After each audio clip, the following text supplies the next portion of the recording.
صلى الله عليه وسلم. حسبنا الله ونعم الوكيل. حسبنا الله ونعم الوكيل. حسبنا الله ونعم الوكيل. حسبنا الله ونعم الوكيل. حسبنا الله ونعم الوكيل. حسبنا الله ونعم الوكيل. حسبنا الله ونعم الوكيل. نعم المولى ونعم النصير. اللهم صل على سيدنا محمد. اللهم صل عليه وسلم. اللهم صل على سيدنا محمد. اللهم صل عليه وسلم. اللهم صل على سيدنا محمد. اللهم صل عليه وسلم. اللهم صل على سيدنا محمد. اللهم صل عليه وسلم. اللهم صل على سيدنا محمد. اللهم صل عليه وسلم. اللهم صل على سيدنا محمد. اللهم صل عليه وسلم. اللهم صل على سيدنا محمد. اللهم صل عليه وسلم. اللهم صل على سيدنا محمد. اللهم صل عليه وسلم. اللهم صل على سيدنا محمد. اللهم صل عليه وسلم. اللهم صل على سيدنا محمد. يا رب صل عليه وسلم. أستغفر الله. أستغفر الله. أستغفر الله. أستغفر الله. أستغفر الله. أستغفر الله. أستغفر الله. أستغفر الله. أستغفر الله. أستغفر الله. أستغفر الله. تائبون إلى الله. تائبون إلى الله. تائبون إلى الله. يا الله بها. يا الله بها. يا كريم يا الله. يا الله بحسن الخاتمة. يا الله بها. يا الله بها. يا كريم يا الله. يا الله بحسن الخاتمة. يا الله بها. يا الله بها. يا كريم يا الله. يا الله بحسن الخاتمة. لك ربنا وإليك المصير. لا يكلف الله نفسا إلا وسعها لها ما كسبت عليها ما كسبت. ربنا لا تؤاخذنا إن نسينا أو أخطأنا. ربنا ولا تحمل علينا إصرا كما حملته على الذين من قبلنا. ربنا ولا تحملنا ما لا طاقة لنا به. واغفر لنا وارحمنا. أنت مولانا فانصرنا على القوم الكافرين. الفاتحة له سيدنا وحبيبنا وسفينا رسول الله محمد عبد الله وآله وأصحابه وأزواجه وذريته. أمر الله يومنا وجاء في الجنة وينفعنا بأسرارهم وأنوارهم وروحهم في الدنيا والدنيا والآخرة. ويجعلنا في الحزب رزقنا محبته. ويتوفنا على مثال في جمعاتهم في خير وفي وعافية بخير الفاتحة. أعوذ بالله من الشيطان الرجيم. بسم الله الرحمن الرحيم. الحمد لله رب العالمين الرحمن الرحيم مالك يوم الدين. إياك نعبد وإياك نستعين. اهدنا الصراط المستقيم صراط الذين أنعمت عليهم غير المغضوب عليهم ولا الضالين. آمين. الفاتحة سيدنا المهاجرين والله بعيسى وله سيد الأنصار عن جنبك المقدم محمد بن تعالى ورسله فوافقه إليه وجهكم عليهم أجمعين. أمر يغفر له ويرحمه ويريد رشاد بالجنة وينفعنا بأسراره وأنواره وبه في الدنيا والآخرة. الفاتحة. أعوذ بالله من الشيطان الرجيم. بسم الله الرحمن الرحيم. الحمد لله رب العالمين الرحمن الرحيم مالك يوم الدين. إياك نعبد وإياك نستعين. اهدنا الصراط المستقيم صراط الذين أنعمت عليهم غير المغضوب عليهم ولا الضالين.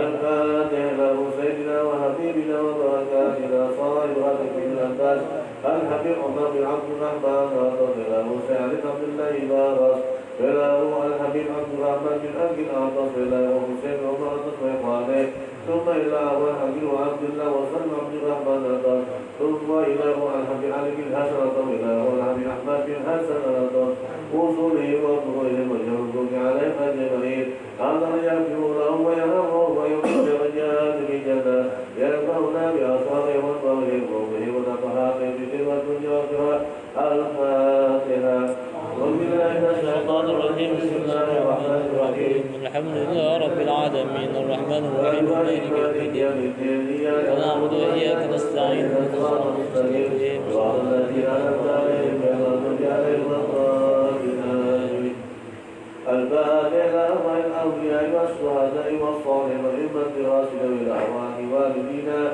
ومشايخنا ويوتوب عليهم أجمعين ثم إلى والأموات عن هذه البلدان المسلمين والمسلمات أن يغفر لهم ويرحمهم ويبني درجات الجنة ينفعنا بأسرارهم وطهرهم بهم بالدين والدنيا والآخرة الفاتحة أعوذ بالله من الشيطان الرجيم بسم الله الرحمن الرحيم الحمد لله رب العالمين الرحمن الرحيم مالك يوم الدين إياك نعبد وإياك نستعين صراط مستقيم صراط الذين أنعمت عليهم غير المغضوب عليهم ولا الضالين آمين الفاتحة بالجروة من كل سوء والوصل يصلي الله رمضان في الجنة والدنيا والآخرة لا المسترجع لبدن كل خير لنا ولوالدنا وأولادنا وأقربنا مساكين في الدين والعافية وعلى نيته أن الله يكتبنا وقوالبنا والهدى والتقى والعفاف والغنى والموت آل دين الإسلام والمنزل من ولا انتهاء بأجل سيد ولد عدنان وعلى كل نبي صالحا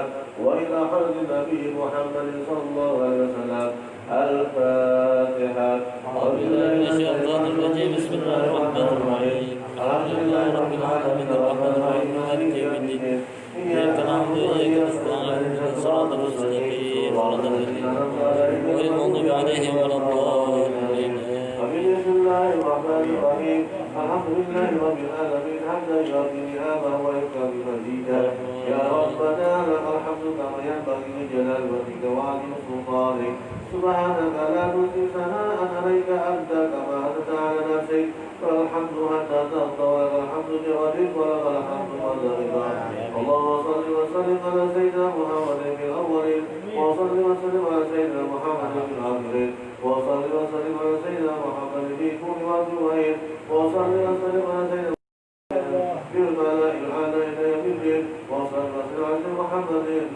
حتى نعمل عليك وأنت خير الوالدين اللهم إنا نستغفرك منك أدياننا وأنفسنا وأعمالنا وأهلنا وكل شيء أعطيتنا اللهم اجعلنا يرضيكنا بك وأمرك وإياك من كل شيطان ومن جبار عنيد وجه أيد وجه وجه حسن ومن شر إنك على كل شيء قدير اللهم جبرنا بالعافية والسلامة وحققنا بالتقوى والاستقامة وإنك مجيبة الندامة في الحال والبر إنك السامع الدعاء اللهم بجلالك وجمالك على سيدنا محمد وعلى آله وصحبه أجمعين وارزقنا كما كنا معطيه الله وأكبر إلى يرحم الراحمين رب سبحان ربك وبعزة عما يصفون وسلام المرسلين والحمد لله رب العالمين.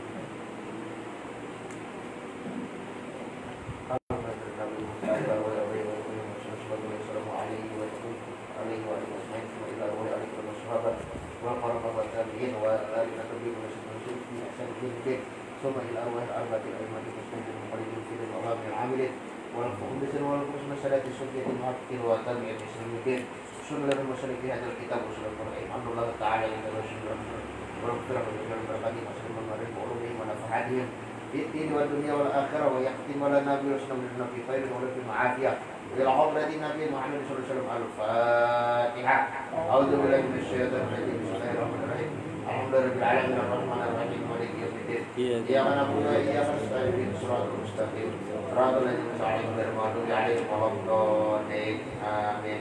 السلام عليكم ورحمة الله وبركاته. بسم الله الرحمن الرحيم الحمد لله رب العالمين وبه نستعين على أمور الدنيا والدين Wassalatu wassalamu ala asyrafil anbiya wal mursalin sayyidina wa nabiyina Muhammadin wa ala alihi wa sahbihi ajma'in.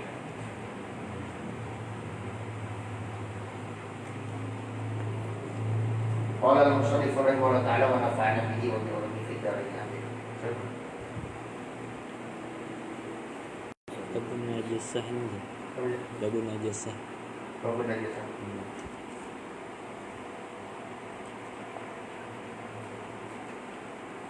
Babun najasati wa izalatiha. Ya. Sama. Faslun. Faslun. Ila najasah syai'un bi murafaq. Tidak najasah lah. Faslun, ini satu fasal. Tidak najasah syai'un,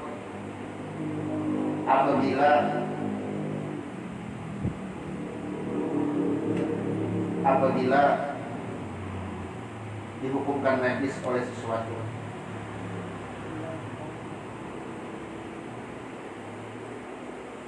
Tidak najasah syai'un, apabila dihukumkan najis atau menjadi najis, menjadi bernajis, itu yang nyamannya.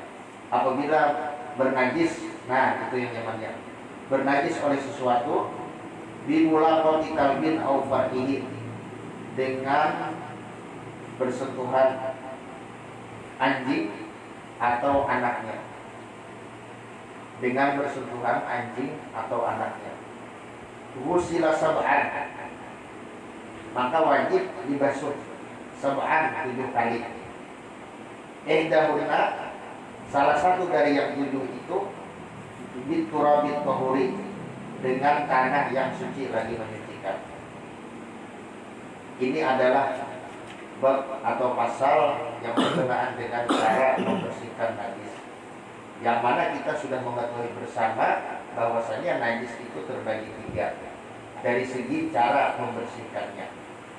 Yang pertama, najis mukhaffafah, itu adalah najis anak kecil yang laki-laki yang di bawah 2 tahun yang tidak mengkonsumsi apapun kecuali air susu.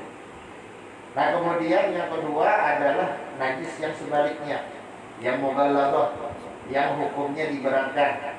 Ini adalah najis anjing dan babi. Nah, kemudian yang ketiga, ini pertengahan antara keduanya, yaitu najis mutawassithah, itu najis yang lain-lainnya. Cara membersihkannya, cara mencucikannya berbeda-beda. Nah, yang pertama-tama ini berhubungan dengan anjing. Anjing ini adalah najis mughalladah. Menurut mazhab Syafi'i, sama ada di masa hidup atau di masa dia sudah jadi bangkai, dia adalah najis. Jadi dia adalah najis. Kalau misalnya kita menyentuh kepala anjing, baik kepalanya yang basah atau lembab, ataupun tangan kita yang basah atau lembab, maka otomatis tangan kita ini menjadi najis. Apalagi kedua-duanya. Nah, ini yang kita harus waspada. Cuma bukan berarti kita disuruh untuk membunuh anjing. Anjing yang disuruh dibunuh itu adalah anjing yang akur. Maksud akur ini kadang akur nang bahasa kita. Ini akur ini maksudnya yang galak, yang ganas, yang dia gila lah. Kurang lebih seperti itu. Anjing yang galak, yang ganas, yang gila, itu adalah anjing akur. Itulah yang kita dibolehkan untuk membunuhnya. Nah, adapun anjing yang biasa, nah itu sebaiknya jangan diganggu, kan seperti itu, karena anjing ini pun juga makhluk hidup.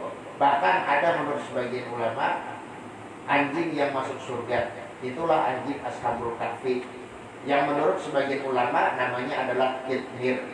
Nah, makanya ada mungkin di dinding-dinding ada tulisan Kitmir, kemudian ada tulisan 7 nama, itu adalah 7 nama daripada Ashabul Kahfi, yang menurut Sayyidina Ibnu Abbas, siapa yang menulis 7 nama daripada Ashabul Kahfi dan di tengahnya itu dibikin nama daripada anjingnya yaitu Kitmir, ditaruh di rumah, insya Allah dengan izin Allah. Ini hanyalah wasilah, yang menentukannya itu adalah Allah Subhanahu wa Ta'ala.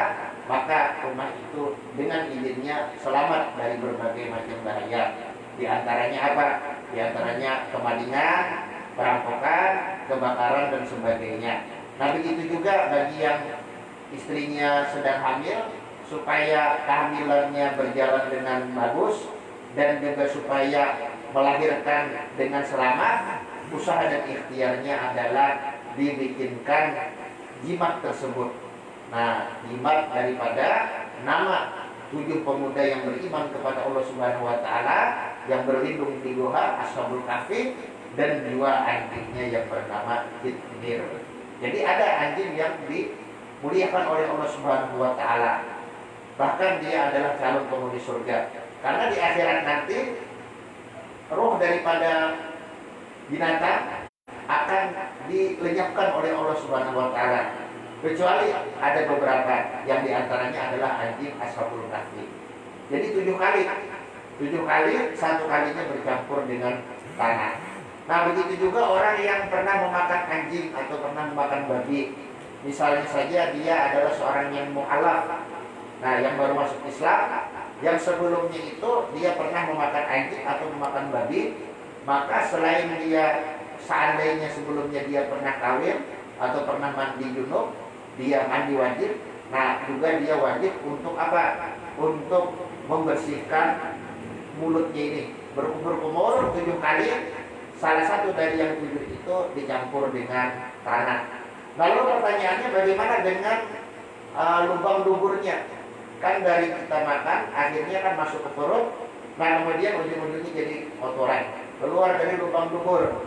Nah, apakah lubang duburnya juga mesti dibasuh 7 kali, yang salah satu dari 7 itu dicampur dengan tanah? Maka jawaban para ulama, tidak wajib.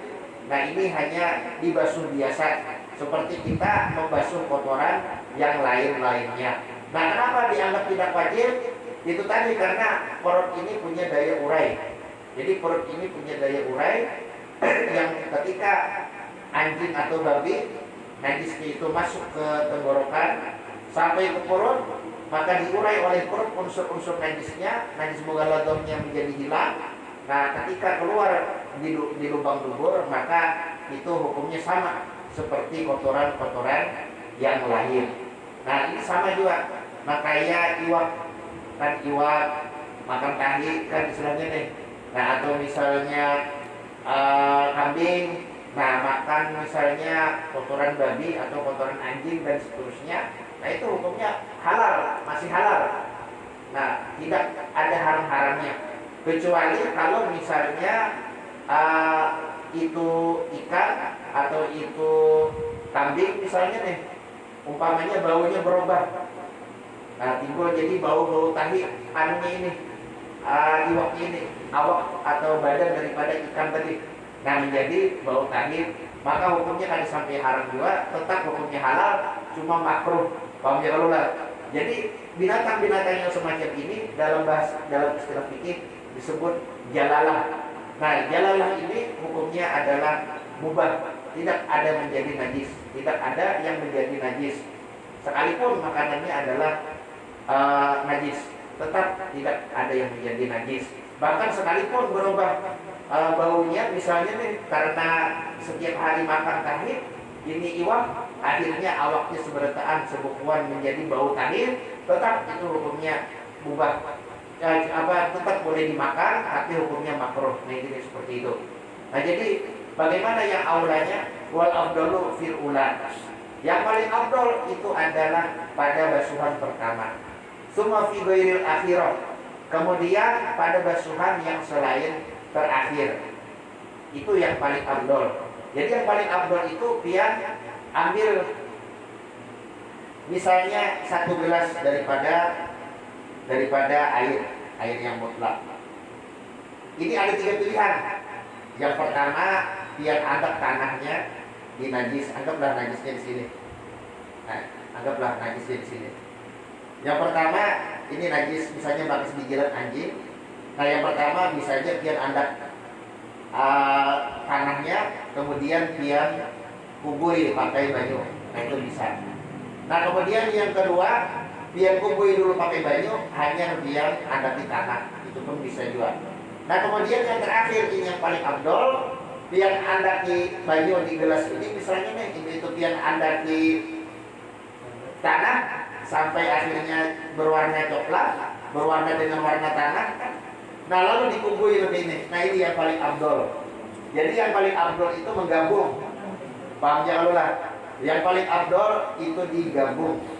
Terlebih dahulu dimasukkan air, dimasukkan tanah, sekira-kira menjadi warna tanah, sekira-kira baunya bau tanah.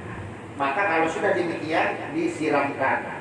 Dan juga untuk hitungan daripada basuhan pertama ialah yang menghilangkan najis. Jadi kalau misalnya sekali simbur ternyata najisnya masih ada, itu belum lagi satu, belum lagi hitungan yang pertama. Jadi bila misalnya sekali simbur masih ada lagi, nah simbur pulang basah. Nah simbur pulang basah.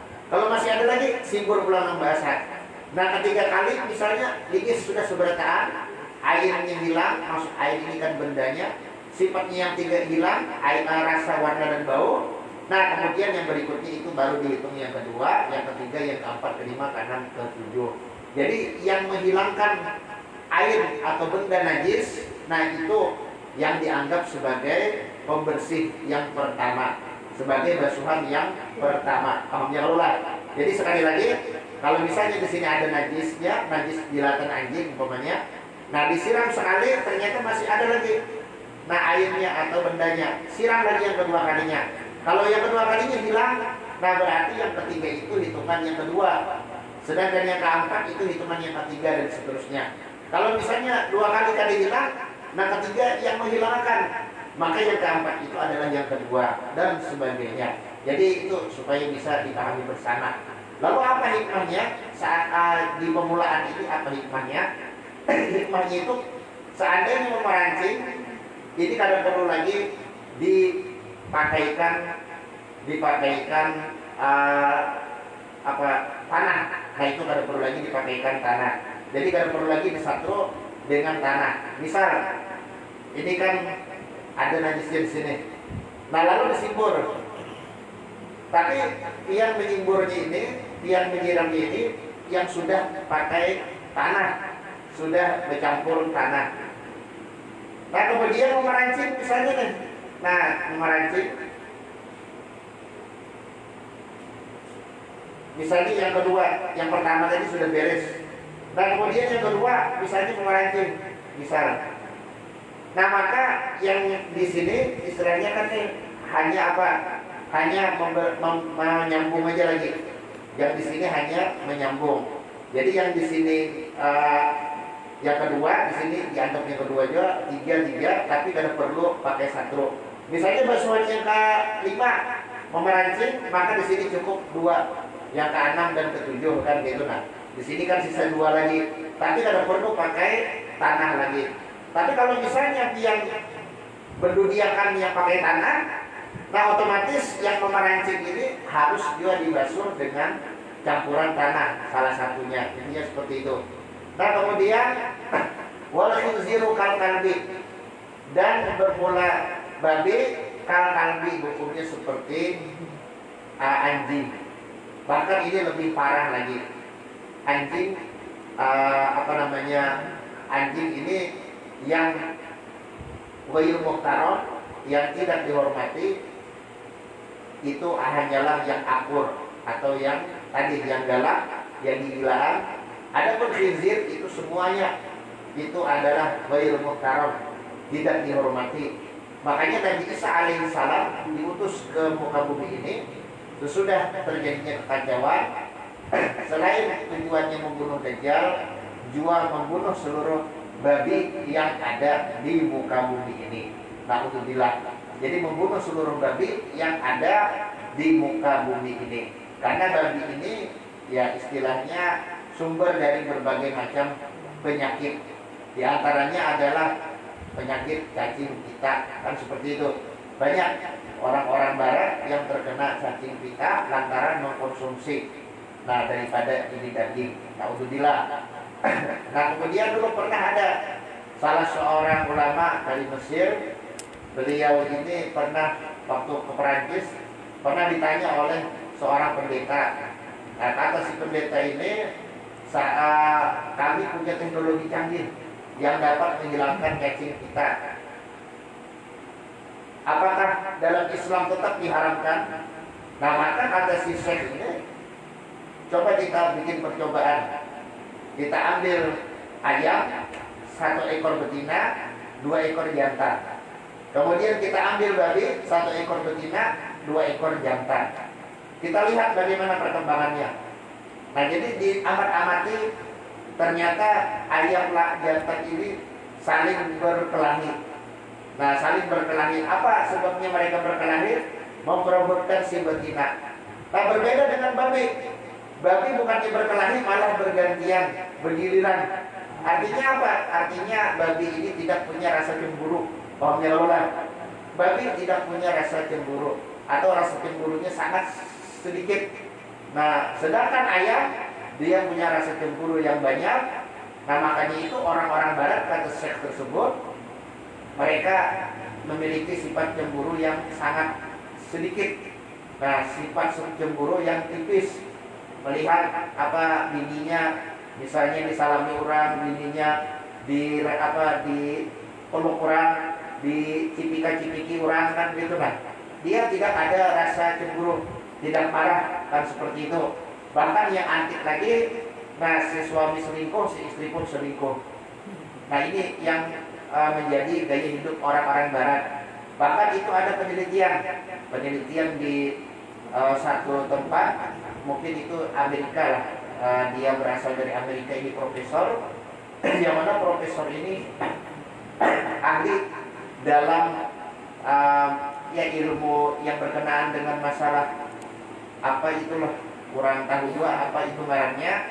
Yang pasti si profesor ini atau dokter ini, dia meneliti kenapa di dalam Islam seorang perempuan itu dia disuruh bertahan dulu sesudah cerai dari suaminya, disuruh bertahan dulu 3 kali suci, atau kurang lebih 3 bulan lah kalau pakai bulan.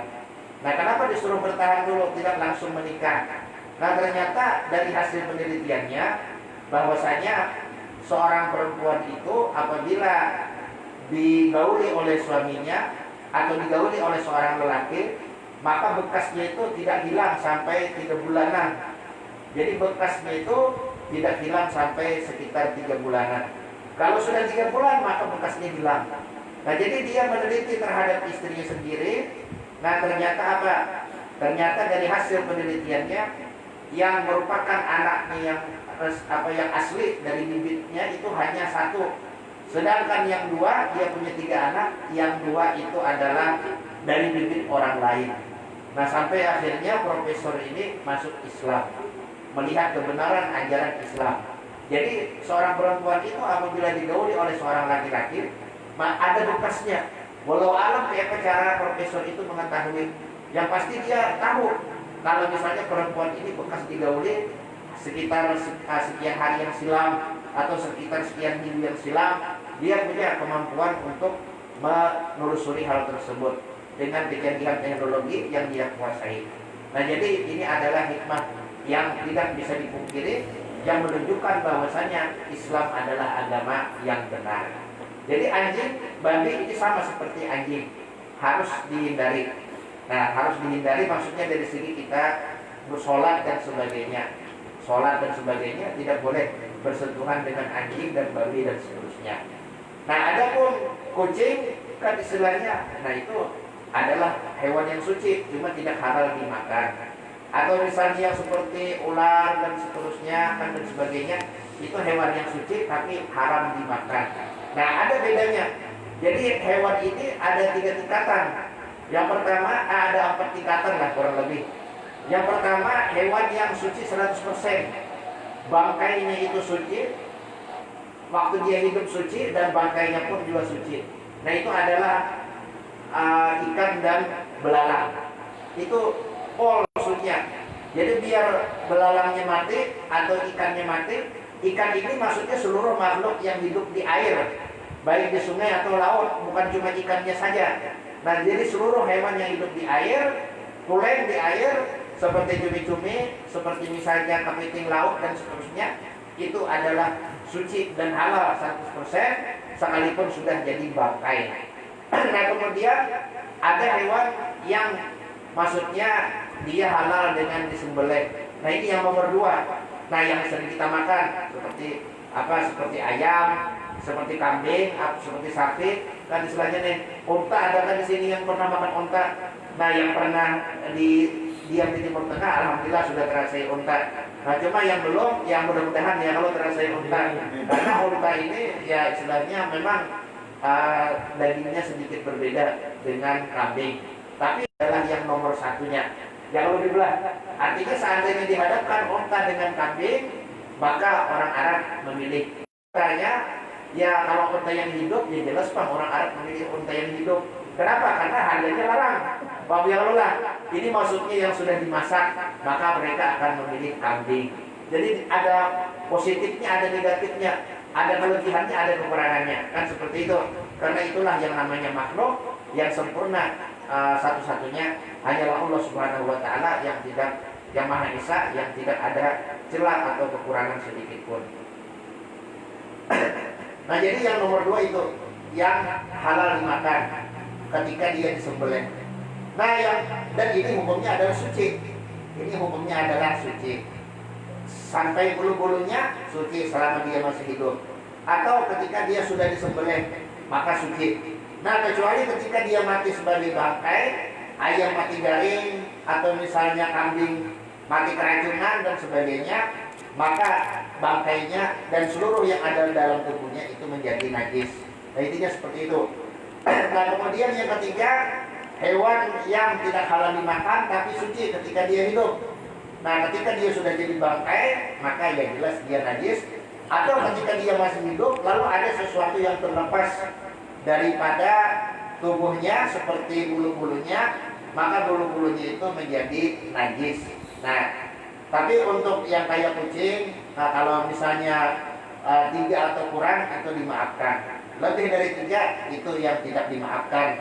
Ini menurut pendapat yang resmi dalam mazhab Syafi'i. Sekalipun ada sebagian seperti yang disebutkan dalam Kifayatul Awam, Kifayatul bahwasanya seluruh bagian daripada hewan yang tidak ada rohnya, yang tidak ada nyawanya, seperti misalnya kuku, atau seperti bulu, atau seperti gigi, taring, atau seperti tanduk, atau tulang, atau gading, itu adalah suci. Nah, jadi ini ada kaulnya. Silahkan lihat di dalam kitab Kifayatul Akhyar yang mengatakan ada kaul dhaif dalam mazhab kita sendiri, mazhab Syafi'i, yang mengatakan bahwasanya setiap bagian dari hewan yang maksudnya itu bangkainya najis, kan sekalipun waktu dia hidup dia suci. Nah, maka apa? Yang maksudnya tidak bisa disembelih, sekalipun waktu hidup dia suci, seperti ya kucing dan sebagainya.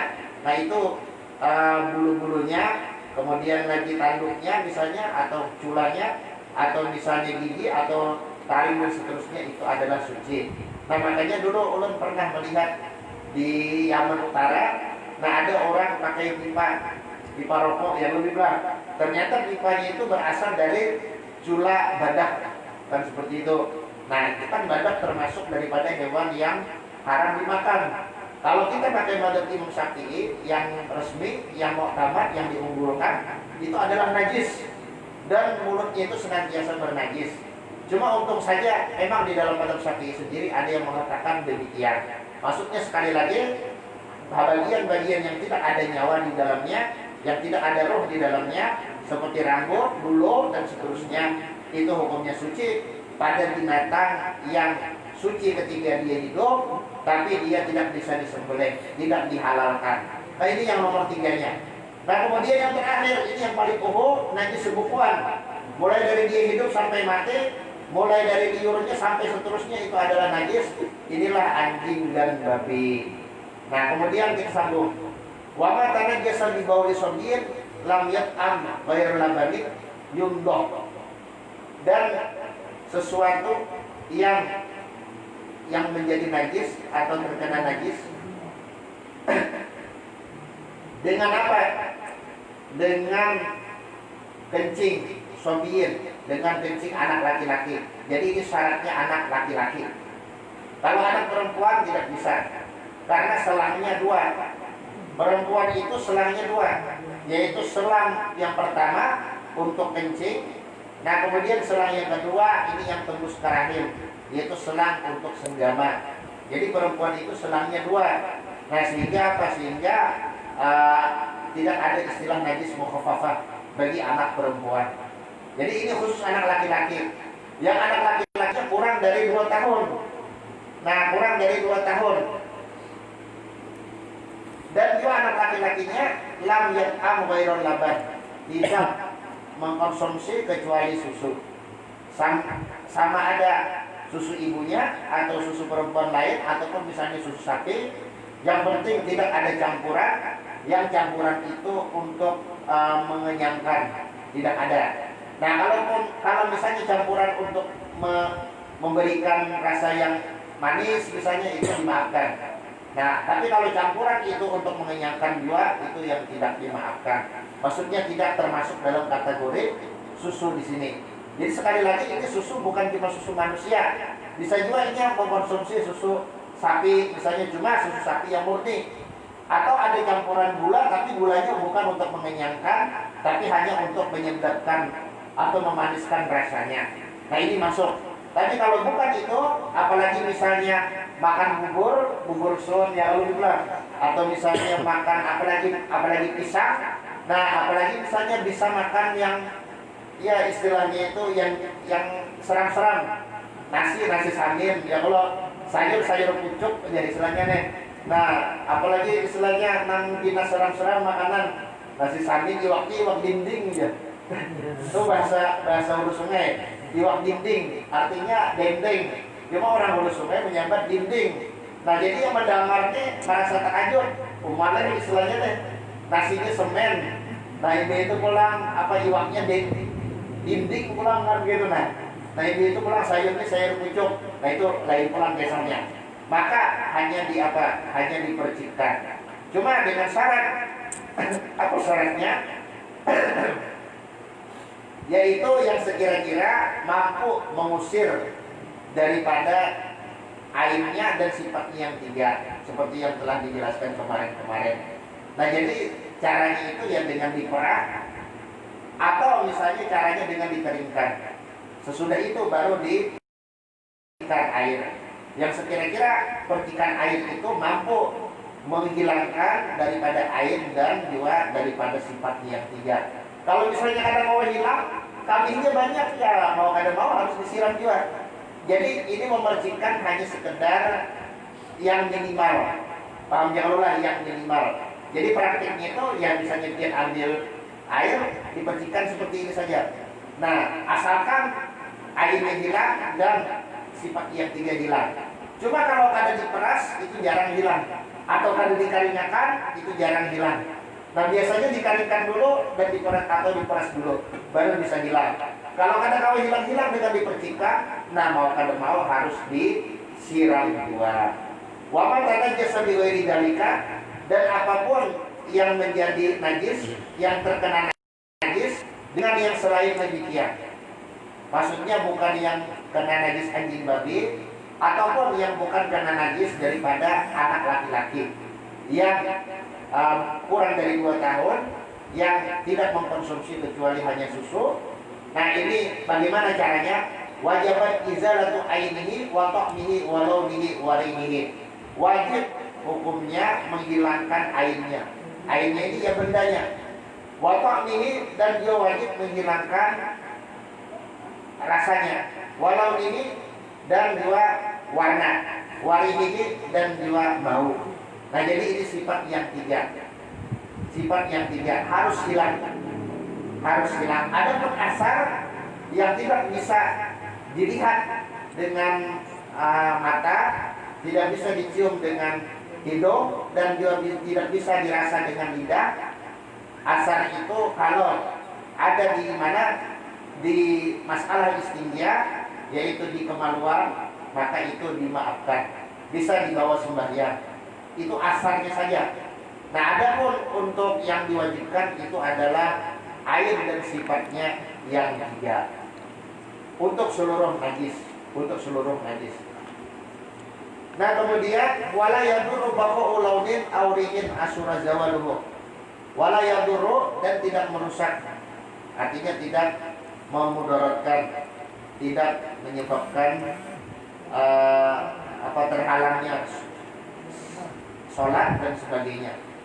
Baqa'u launin, oleh tersisanya warna, auriin, atau tersisanya bau, asura zawaluhu, yang sulit menghilangkannya, Nah itu kada masalah. Jadi kayak apa tarif atau definisi daripada sulit? 3 kali sudah digosok, dihimat, selanjutnya kan begitu nah. 3 kali digosok, 3 kali dikarik, tadi selanjutnya ternyata ada hilang juga. Atau misalnya mencari sesuatu yang bisa menghilangkannya, nah ternyata ada tetamu. Kalau misalnya kita belum yakin kadang di wadah kita, maka kita berjalan 150 meteran. 150 meteran. Kalau kita yakin ada tetamu juga di tempat situ, maka kita berjalan 4,5 kilometeran untuk mencari bahan atau materi lah, suatu materi yang bisa dipakaikan untuk menghilangkannya, kan seperti itu. Nah kemudian kalau misalnya kada kawa, ya istilahnya kan semacam sabun dan seterusnya, kada kawa juga, nah maka itu dimaafkan saja. Jadi intinya kalau kita bertetapas ternyata masih ada bau atau warna, nah kita sudah beberapa kali menggosoknya, beberapa kali mengariknya, istilahnya dari dikarik-karik, digosok-gosok, ternyata apa? Ternyata masih ada juga warnanya atau baunya, itu dimaafkan saja. Sudah kita usahakan supaya ada suatu materi lah, maksudnya materi ini suatu benda, nah suatu istilahnya yang bisa menghilangkannya, seperti sabun, seperti misalnya ya kayu-kayuan dan sebagainya, ternyata kada kawan juga, nah maka itu dimaafkan saja. Nah kemudian wa yadur baqa'uhuma awit qami wahdahu, kemudian merusak atau memudaratkan baqa'uhuma, oleh tersisa keduanya, artinya kedua-duanya masih tersisa warna dengan bau, awit qami wahdahu, atau rasa semata masih tersisa, maka itu tidak dimaafkan. Nah itu tidak dimaafkan, harus diusahakan supaya hilang. Jadi harus diusahakan supaya hilang. Nah seperti itu. Jadi kalau misalnya tersisa kedua-duanya, bau lawan warna atau rasanya saja, nah maka apa? Maksudnya di satu tempat, maka itu kita berusaha untuk menghilangkannya, kan seperti itu. Kalau ada mau hilang juga dengan kita usahakan, kita pakai sabun dan seterusnya, maka itu pun dimaafkan sampai kita ketemu alat atau ketemu materi yang bisa menghilangkannya. Nah jadi itu dimaafkan juga. Jadi tidak kewajiban untuk menanggalkan atau membuangnya, tidak. Intinya seperti itu. Nah jadi ini yang harus kita perhatikan. Kalau misalnya kita membersihkan daripada najis, maka dilihat dulu. Kalau misalnya masih tersisa warna, kita sudah berusaha menggosok dan menggeseknya, lah kurang lebih seperti itu. Nah 3 kali atau lebih, karena mau juga kita cari alatnya, kita cari materinya yang bisa menghilangkan kada kawa juga, maka itu dimaafkan. Nah adapun kalau misalnya kedua-duanya yang masih tersisa rasa dan bau, atau warna dan bau, atau rasa semata, maka itu tidak dimaafkan, kecuali dengan kita bersusah-susah sudah berusaha menghilangkannya dengan sabun dan seterusnya, maka itu dimaafkan untuk sementara kita belum ketemu bahan atau materi yang bisa menghilangkannya. Kalau sudah ketemu, nah wajib kita hilangkan dengan bahan itu. Nah kemudian kalau ada bahan kita kada menghilangkan, maka sholat kita menjadi tidak sah kalau kita pakai pakaian tersebut. Nah intinya seperti itu. Jadi masalah najis ini nyaman aja. Wa ilam yakun lin najasati ainun kafajaril ma'i 'alaiha.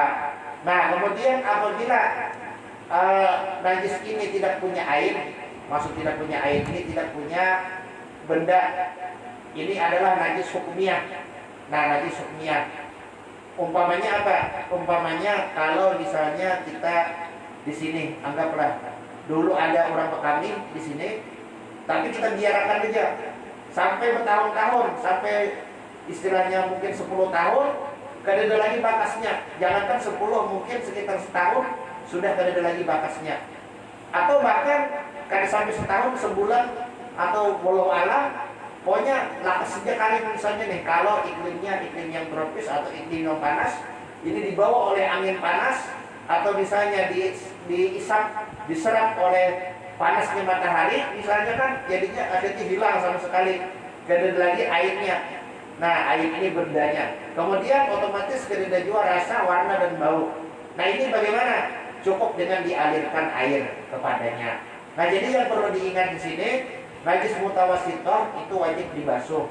Nah, maksud dibasuh itu apa? Maksud dibasuh itu harus ada alirannya. Nah, ini mungkin yang kita bahas, insya Allah akan kita sambung karena tulisannya. Oh, sedikit lagi. Jadi kita keluarkan dia pasal ini. Nah, jadi intinya seperti ini. Anggaplah misalnya ini tehal. Nah, tehal ini kadang diisap banyu. Ya kalau istilahnya nih, tehal ini kadang diisap banyu. Nah, lalu ada misalnya kami. Nah, lalu apa yang harus kita lakukan? Kalau misalnya kita siram, kaminya masih ada karena kadang diserap oleh sesuatu yang ada di bawahnya. Berbeda dengan yang di tanah. Kalau di tanah kan istilahnya nih ada orang bekami. Nah, kita siram, otomatis kaminya ini ditunjul, didorong oleh air ke bawah sehingga hilang itu najisnya dengan dorongan air ke bawah tadi. Nah, tapi kalau misalnya tehal, apalagi tehal yang besar, misalnya kan, nah itu ada kami. Nah, ini bagaimana cara menghilangkannya? Artinya menghilangkan najis yang najisnya itu tempat najisnya itu tidak menyerap air, yang solap, arti solap ini yang kuat, yang sama sekali tidak menyerap air seperti batu-batuan. Nah, maka para ulama mengatakan hilangkan dulu airnya. Nah, bendanya dihilangkan. Kalau itu adalah najis yang cair, mau kada mau kita pakai lap. Nah, jadi kita pakai lap yang kering. Nah, kemudian kita pelkan atau kita gosokkan ke lantai itu. Nah, kita isaplah dengan itu air sampai akhirnya air dari najis tersebut hilang. Tidak ada lagi, yang tersisa hanya bau, rasa dan warna. Nah, untuk menghilangkan yang sisanya, sifatnya yang 3, cukup dengan disiramkan air. Jadi seperti itu. Jadi selama dengan siraman air itu hilang sudah rasa, warna dan bau seperti yang 3 itu, maka itu hukumnya tempat menjadi suci. Nah, kemudian yang sering menjadi pertanyaan ini adalah tentang HP. Ini yang sering menjadi pertanyaan. HP mengubur ke WC, misalkan gitu kan. HP tergubur ke WC, atau misalnya tergubur ke najis, apa namanya nih, ke air yang di situ ada najisnya. Nah, ini kayak apa kan solusinya? Ini yang sering dipertanyakan orang-orang tentang HP atau alat-alat elektronik yang jatuh ke air yang ada najisnya. Ini yang sering menjadi. Intinya kalau kita pakai baju sapi ini memang berat sedikit. Kenapa? Karena setiap najis itu dalam mazhab Syafi'i yang menghilangkannya hanya air. Yang menghilangkannya hanya banyu.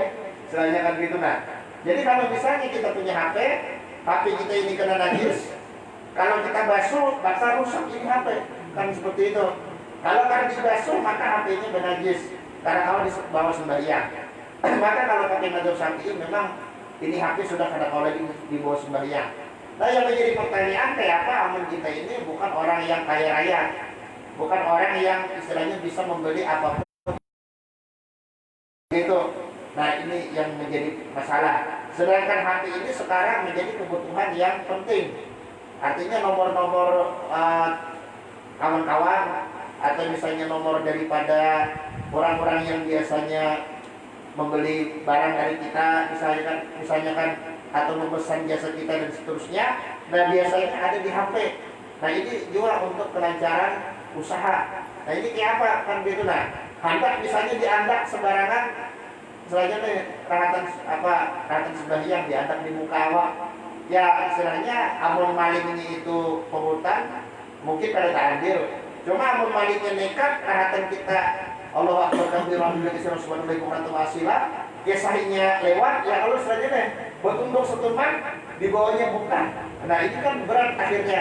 Nah ini kayak apa kan? Pokoknya dalam mazhab Syafi'i ini karena kalau diapa-apain, pokoknya jangan dibawa sembahyang. Kalau misalnya dibasuh maka rusak ini HP, nah maka itu kadang awak. Pokoknya ini adalah HP yang bukan najis. Nah lalu apakah di mazhab lain ada solusi? Ya di mazhab lain ada solusi.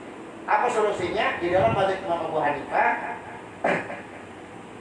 baik itu api ataupun cahaya matahari, panasnya terik matahari, ataupun angin yang panas misalnya nih. Nah yang mampu mengusir najis itu hukumnya menyucikan. Nah ini uniknya mazhab Imam Abu Hanifah. Jadi kalau misalnya dalam mazhab mereka itu tidak ada yang namanya najis hukmiyah. Artinya kalau sudah najis ini kelawasan misalnya berada di sini, hilang oleh angin, hilang oleh terik matahari, nah kada lagi baunya, kada lagi rasanya, warnanya, apalagi airnya, itu sudah dianggap najis, itu sudah dianggap suci oleh mereka. Nah jadi kalau orang-orang dalam mazhab Imam Abu Hanifah itu, kalau hatinya gugur ke WC, ya istilahnya di mukanya berdarah, itu dipanasakannya di bawah terik matahari sampai akhirnya kering seluruh daripada basah-basah yang najis itu kadang sampai sekali kering. Nah airnya hilang, kemudian rasa, warna dan bau pun hilang, maka bagi mereka itu sudah suci. Itu yang seperti itu.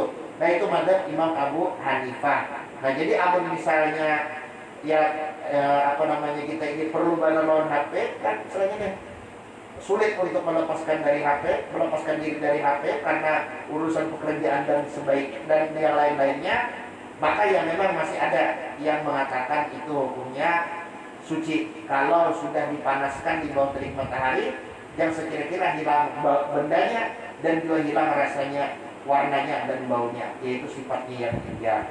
Nah kemudian kita sambung wa yustaratu urudul ma'il qalili, dan disyaratkan datangnya air yang sedikit. Jadi air yang sedikit itu harus datang. Nah adapun air yang banyak, yang 20 atau lebih, nah itu kadang mesti harus datang. Bisa aja langsung celup, tapi dengan syarat airnya itu tidak berubah. Nah kalau airnya berubah, nah maka itu pun juga yang 20 tadi menjadi najis. Nah bisa aja baju 20 diandati ada namanya, nanti itu bukan anaknya, tapi kuitannya misalnya buat kami. Nanti bujur kami sebenarnya nih, jangan salah paham, ini bujur kami. Nah jadi ini yang buat kami, baunya bilang bau hancing. Jadi itu dimasukkan ke dalam bak mandi yang 20 atau lebih, sekalinya bajunya terumpat bau hancing. Nah itu jelas kadang kalau diapa-apain juga. Nah jadi ini yang sekira-kira seandainya dimasukkan ke baju tidak terjadi perubahan pada baju itu, nah maka baju itu kalau 20 itu tidak masalah. Nah tidak masalah najis yang datang. Tapi kalau airnya yang kita pakai itu kurang dari 20 yang bersiram pakai ini, maka dia harus datang mendatangi kepada najis. Jadi misalnya di sini najis, ya kita siram seperti ini. Nah ini sampai akhirnya bersih tempatnya. Jadi tempatnya ini bersih, tidak ada lagi airnya atau bendanya. Kemudian juga kita cium, ya dari baunya, kita lihatin jujur ke denda juga warnanya. Nah kalau ada dijilat aja ada masalah, cuma ada perlu lah, ada wajib kan gitu. Nah ada wajib, intinya kita kira-kira aja, kita kira-kira yang sekira-kira sudah tidak ada lagi warna, tidak ada lagi rasa, dan tidak ada lagi bau, intinya seperti itu. Nah jadi sistemnya nanti ini kita siram, jangan istilahnya bayinya sedikit lalu kita timbai kain yang bernajis, itu tidak bisa. Jadi kalau bayinya sedikit, kita tuang seperti ini. Yang sekira-kira ada pembuangannya. Nah lalu kalau misalnya ada najis di gelas Pak, kita putar-putar, itu bisa aja suci. Sekalipun kita memutarnya terlambat, kan gitu menuangnya terlambat, tapi dengan syarat. Apa syaratnya? Yaitu tidak ada perubahan di air itu yang pertama.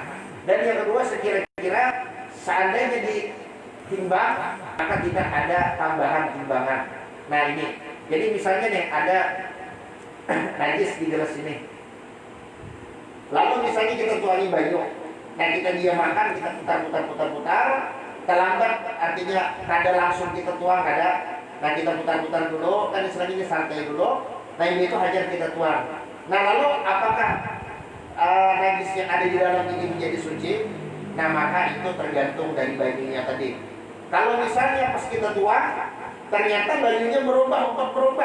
Itu jelas bukan suci lagi, masih belum suci maksudnya.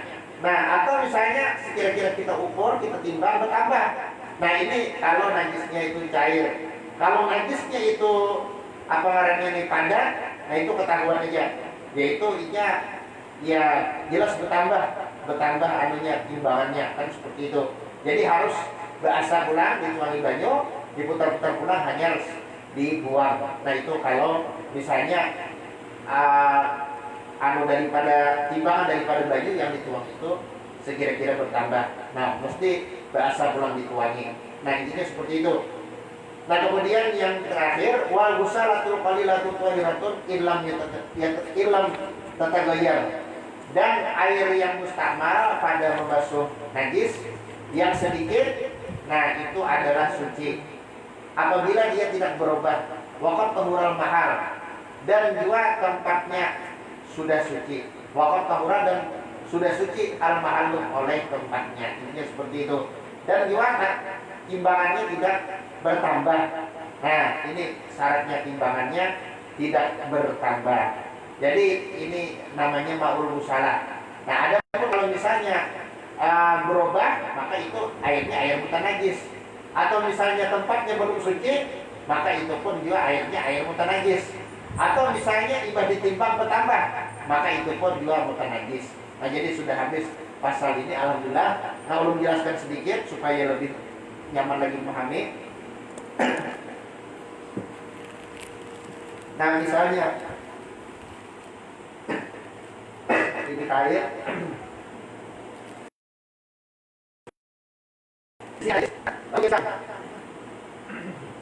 Banyu yang gugur ini apa hukumnya? Banyu yang gugur ini hukumnya antara dua aja. Bisa hukumnya mutanajis, bisa hukumnya mustakmal. Yang mutanajis seperti apa? Apabila belum lingis lagi yang ini, najis ini belum lingis, maka yang guguran ini masih mutanajis. Paham ya Allah? Belum lingis. Ini. Dan juga apabila yang guguran ini berubah, misalnya baunya masih bau hancing, atau rasanya misalnya ada rasa najis atau warnanya warna najis. Itu yang kedua. Kemudian yang ketiga apabila bertambah beratnya. Bertambah beratnya. Contohnya seperti apa? Misalnya yang kita tuangkan dari gelas ini. Kita tuangkan air ini misalnya 50 mm. Berapa yang diisap oleh kain? Yang diisap oleh kain misalnya 2 mm.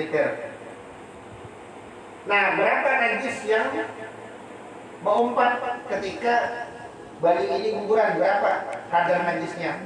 Misalnya 1 mm. Ini apa? Gambar kisahnya. Jadi 50 dikurang 2 ditambah 1 sama dengan 50 kurang 2, ini 48 ya Allah. 48 tambah 1 sama dengan 49. Berarti ini masih suci. Nah intinya seperti itu. Tapi kalau sebaliknya, nah sebaliknya yang diserap oleh kain ini adalah 1 mm yang diserap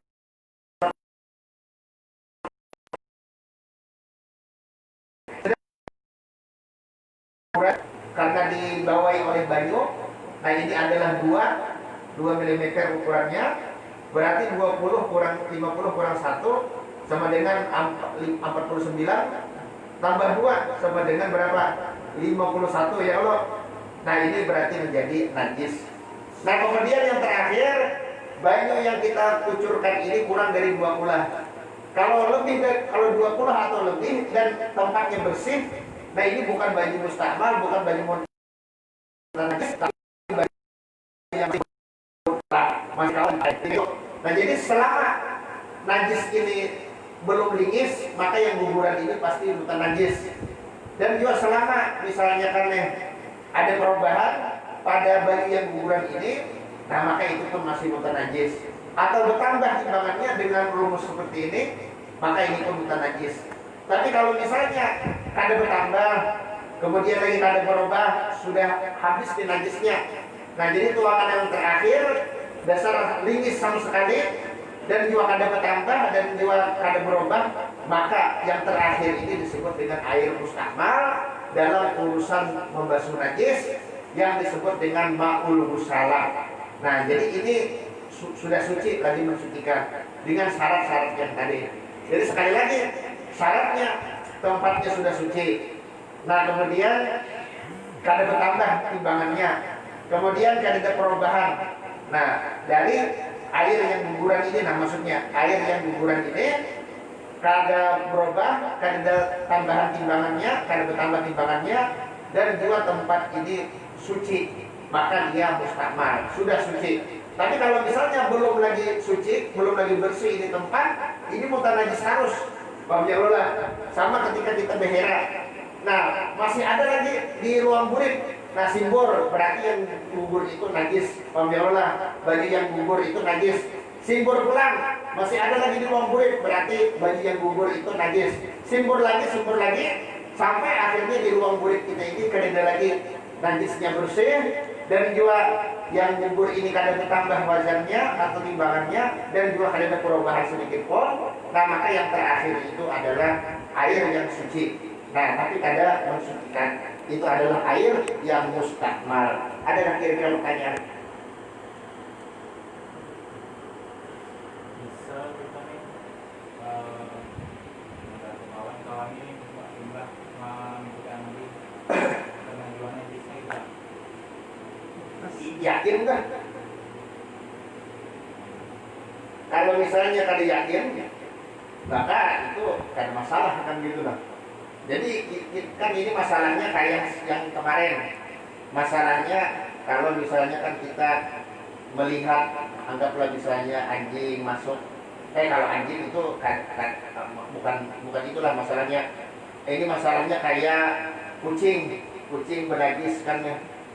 Anggaplah misalnya dia makan tikus, untungnya bernajis, lalu dia keluar, yang ada kemungkinan sekalipun kemungkinan ini kemungkinan yang kecil, kemungkinan yang tipis, dia itu minum di air yang 2 kula misalnya, sehingga lidahnya otomatis menjadi suci. Nah maka kalau ini masuk lagi, maka kita anggap itu suci aja. Paham ya Allah? Jadi kalau misalnya ada kawan tadi menjapai anjing, nah menjapai jadi kan ada beberapa kemungkinan juga.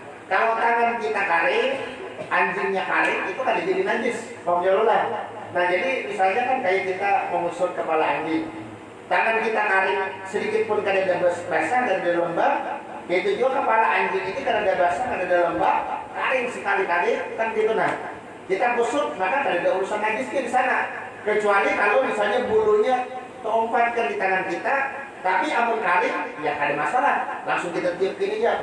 Nah kecuali imbah kita kusut kepala anjing, ada bulunya, kada lawas kita keringatan, kita buka luhan, akhirnya bulu anjing yang di tangan ini menjadi basah, maka otomatis tangan kita menjadi mutanajis. Nah jadi kawan tadi, apakah ini menjapai kepala anjing itu dalam keadaan sama-sama kering kan gitu, nah Ataukah ada? Ini kan ada ihtimal, ada kemungkinan. Kan gitu. Belum kan lagi seandainya kadada di hadapan kita, ini yang menghilang dari hadapan kita, boleh ke rumah, boleh jadi tangannya disatunya, boleh jadi tangannya dibasuhnya 7 kali, 1 kali bercampur tanah. Karena ada boleh jadi itu, ada kemungkinan itu. Nah sehingga ketika kita mendapat pulang basah, lalu ini menyalami kita, maka itu dianggap sudah suci. Paham jangan ulang. Adapun yang kita kadang melihat itu urusan lain. Tadi kan pakai tangan itu, misalnya yang sepeda sudah mau diganti dengan sabun ya, boleh nggak? Kalau sabun tidak boleh. Datang harus tanah. Tanah. Dalam mazhab kita, mazhab Syafi'i harus tanah. Begitu lah. Sekalipun ada itu pendapat lah, karena mencikakan ada pendapat yang mengatakan bisa diganti dengan sabun. Cuma pendapat itu mungkin menyalahi daripada jumhur. Sedangkan jumhur atau mayoritas ulama itu jelas wajib dengan tanah. Paham jangan lah. Nah kecuali gini pula, kecuali ya istilahnya dia adalah seorang pengikut mazhab Maliki. Nah kalau dalam mazhab Malik memang anjing itu waktunya masih hidup suci. Yang najis itu ketika dia sudah mati. Maksudnya apa? Maksudnya kayak kucing. Dalam mazhab Malik, anjing itu kayak kucing. Jadi kalau misalnya kita kusur kepalanya, lalu ada keringatnya, nah keringatnya itu masih suci dalam mazhab Malik. Nah atau misalnya ini menjilat, nah itu masih suci dalam mazhab Imam Malik. Jadi liurnya, paluhnya itu masih suci, sama seperti liur atau paluh kucing itu masih suci, kan seperti itu.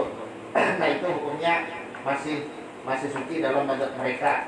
Nah karena itu di dalam mazhab Malik, kalau misalnya seseorang itu dijilat anjing, itu langsung sembahyang, maka sembahyangnya sah-sah saja. Nah yang diwajibkan atas mereka yaitu membasuh 7 kali, 1 kali bercampur tanah, itu bukan masalah keabsahan. Dalam mazhab mereka bukan masalah keabsahan sembahyang, itu hanya kewajiban saja. Jadi bagi mereka tetap sembahyangnya sah sekalipun kadang bersatro, kadang membasuh 7 kali, 1 kali bercampur tanah. Nah tapi apa? Tapi wajib juga digawi menyatru itu bukan karena menghilangkan najis, karena bagi mereka bukan najis, tapi ini karena apa? Karena menjunjung perintah Rasulullah. Itu seperti itu. Itu dalam mazhab Imam Malik. Nah jadi kalau misalnya kada pakai tanah ya istilahnya otomatis menjadi najis, kan seperti itu. Cuma kita kan ada wajib dia bertakun-takun kan gitu. Nah bila ini hilang dari pandangan kita, ya istilahnya karena ada kemungkinan inya menyatu dan sebagainya, kan gitu. Nah maka seandainya bersalaman, kita ada kewajiban untuk menyatu tangan kita. Jadi seperti itu dari segi hukumnya. Nah yang kita kadang melihat itu urusan Allah Ta'ala. Kaum jauhlah masalah hukum fikih ini hukum yang sesuai dengan apa yang kita lihat saja, sesuai dengan apa yang kita ketahui. Yang tidak kita ketahui, nah itu urusan lain.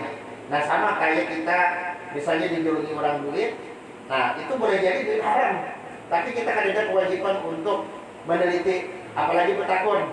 Jadi ada kewajiban ini duit halal atau duit haram kah? Nah amun kawan yang baik ya ada masalah jadi takutin itu. Amun kawan yang penyarikan ya lu lah misalnya nih, atau misalnya preman misalnya nih, jadi halal atau duit haram kah? Harus tempelingnya ya kalau untuk dia masih di tempelingnya, mesti di sodoknya kan itu nah selanjutnya. Jadi yang kita ada melihat itu kalau usah dicari-cari. Paham lah. Hukum itu hanya yang kita lihat saja, hanya yang kita saksikan, kan gitu. Nah hanya yang zahir. Nah itu urusan fikih hanya yang zahir.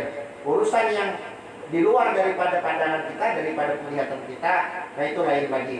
Itu kita serahkan sepenuhnya kepada Allah. Karena kalau kita berpikir bujur, boleh jadi tangan kedua atau ketiga itu adalah usaha yang haram. Misalnya kan gini nah, Pian misalnya dapat duit dari ini bisa aja bang lah, Pian dapat duit dari misalnya siapa kan? Siapa? Nah dari Abdillah ya Allah lah. Abdillah misalnya dapat duit dari siapa? Ramadan ya Allah. Nah boleh jadi ini contoh kan gitu nah, tolong jangan tersinggung, ini contoh. Boleh jadi misalnya ini contoh aja, jangan diaminakan lah. Boleh jadi Ramadan ini menyuntan, bisa lah kan gitu nah. Ramadan menyuntan kan begitu nah. Nah lalu istilahnya ini butuh tukaran di wadah Siapa tadi? Abdillah. Nah ini bentuk tukar pakai duit haram. Pemjalan. Nah sebenarnya kalau kita tahu kan istilahnya nih ini pakai duit haram, maka kita wajib menolak. Kalau kita tahu, kalau kita melihat. Cuma kan kita ada melihat, Pemjalan.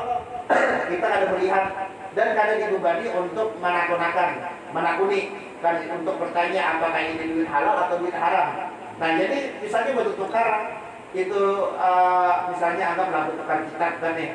Jadi duitnya diterima oleh Abdillah kan gitu. Nah seharusnya Abdillah tuh bentuk tukar lawan siapa? Abdillah untuk di situ kitab siapa karena sambil Abdullah lah, kan ini Abdullah lah. Nah sekalinya Abdullah misalnya kan berjual baju koko misal. Nah Abdillah menukari baju koko dari Abdullah kan gitu nah otomatis kan tangan yang pertama tadi, nah ini sebenarnya haram, Pemjalan dari duit penyuntan. Cuma ada kewajiban untuk meneliti, Pemjalan ada kewajiban untuk bertakun. Sama juga kalau kita melihat orang nyentuh anjing kan. Mungkin aja yang menyentuh itu dalam keadaan kering, istilahnya nih tangannya kering, anjingnya kering, kan seperti itu. Atau kalau misalnya memang basah juga, mungkin aja nyebulin bisa turunnya, kan istilahnya nih dan sebagainya kita ada melihat. Karena ada kemungkinan itu, maka kalau kita bersalaman lagi, maka ada kewajiban untuk kita menyatruk. Intinya seperti itu tuh. Kalau kayak itu tuh istilahnya kan bilang pada kawan, ya istilahnya bilang pada kawan bersalaman, aman kita ke padang Cina sana, ya kalau istilahnya nih. Ke padang Cina kan ke padang mana lagi istilahnya di negara-negara barat kan gitu karena mereka memakan babi yang pasti di dalam kaidah itu lalu najis bisyak, artinya kita tidak menghukumkan najis pada sesuatu dengan apa? Dengan syak, dengan ragu. Jadi kalau kita ragu sekalipun istilahnya ada kemungkinan ini kemungkinan tipis, tetap kita kadang diwajibkan untuk menakuni atau meneliti. Paham jauh lah selanjutnya kadang kewajiban untuk hal yang demikian. Nah paham jauh ya. Kata yang kedua ada pertanyaan, satu kategori daripada pasir itu atau tanah, atau apakah itu termasuk pasir atau lumpur? Ya tanah aja, pasir ada masuk. Jadi apapun yang disebut tanah kan istilahnya nih. Nah maka itu boleh.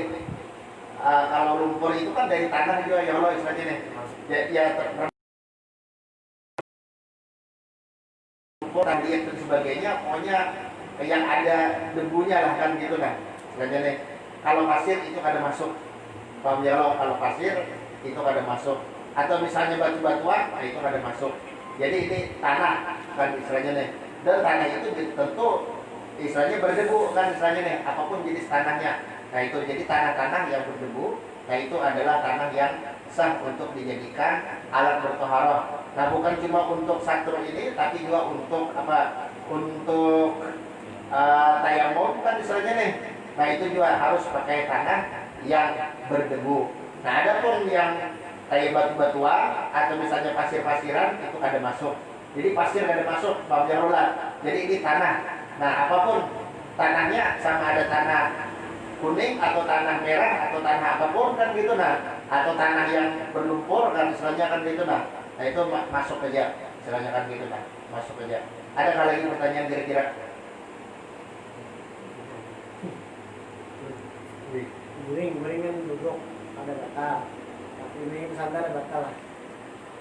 Ya intinya kalau masalah yang duduk itu kada dapat ketentuan bersandar atau kada bersandar. Yang penting kan istilahnya nih kada ada sedikit pun terpindah atau tak angkat dari dua gurit kita itu nah. Jadi kalau misalnya kita ini kan duduk bersandar, nah tapi dua piting gurit kita ini kada ada sama sekali tergeser waktu kita guring. Nah waktu kita guring sedikit pun kada tergeser.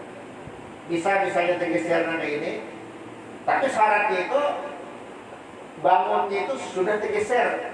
Kalau sebelum tergeser atau bimbe lawan tergeser itu kada batal juga. Jadi sambil ini sambil bangun itu kada batal. Yang batal itu bila misalnya kita ini dulu, nah yang terbangun, astagfirullah, kan gitu nah.